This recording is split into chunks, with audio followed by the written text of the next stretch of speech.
Hello guys, maayong adlaw sa tanan. So pila ka adlaw wala ta naka-update diri sa kuan kay na busy taog panginabuhi. Di ko yugan ako ang kauban sa work kay niani sila og Pinas. Dayon, nahimo ko nilang tour guide. Pero gilibre ra pod ko nila guys, maong nakalaag pod ta gamay.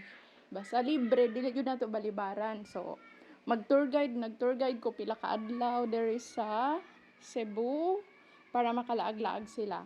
So mao ni ang ilang first destination guys sa Uslob kay gusto sila maka experience whale shark. So mao ni ang ilang lugar nga asa sila nagstay. So wala tay mahimo guys, mag-video ta kay para na atay pang reels. So nice kay lang ko anderi, nice kay lang ang stayhan. So wala kaayo tawo maong naka-video gyud ta guys. So maura ni guys,